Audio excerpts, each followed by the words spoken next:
a new Division I women's volleyball poll has been released, and it goes as follows. And there are a few shakeups.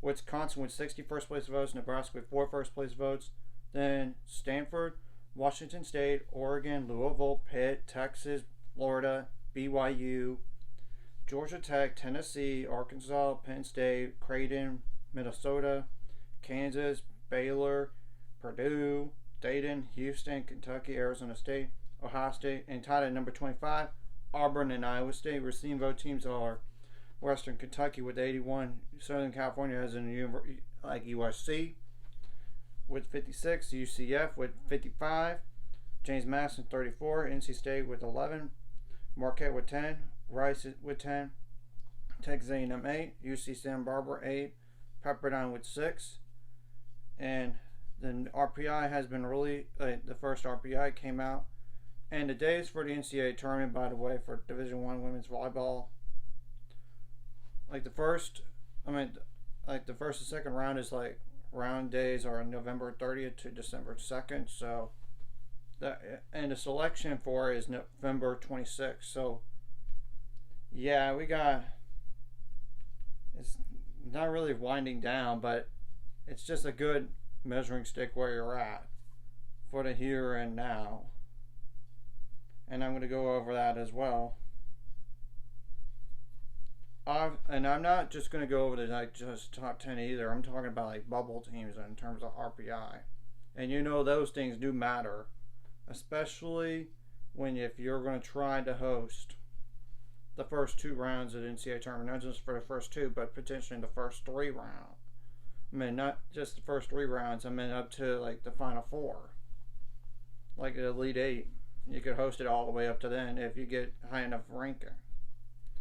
Wisconsin, Nebraska, Stanford, Oregon, Washington State, Florida, Louisville, Penn State, Texas, Georgia Tech are the top 10 teams right there. And of course, it not only affects for those seedings, but the bubble teams. I would say between 40 and 60. Miami, Florida, UCLA, Washington, USC, Kentucky, Cal, Drake, Florida State, Western Michigan, Northwestern, Hawaii, Clemson, Ohio State, Tulsa, Indiana, Houston, Colorado, Eastern Kentucky, Northern Illinois, and LSU are just to name some teams. And I know some of these teams don't include one big leagues like Conference USA and Utah on there, but you get the point. If you win your conference, you're going to be fine. And I know some of these conferences have conference tournaments, but some others don't. So if you don't have one, you got to straight up win it. If you have a conference tournament, automatically you got to win your conference tournament. Of course, you have to avoid bad losses and get some good wins as well to help yourself. And just win as much as possible in general, just to help yourself. Now, my top 10 favorite Division I women's volleyball goes as follows. Wisconsin, Nebraska, Stanford, Washington State, Oregon, Pitt, Louisville, Texas, Florida, and BYU. Very, very similar to the poll. Now, teams outside looking at Georgia Tech, Arkansas, Tennessee, Penn State, Creighton. If you want to include Minnesota on that list, that's fine. It's just they're not playing that great right now. And some top 25 games between now and next poll, there's not a ton of them.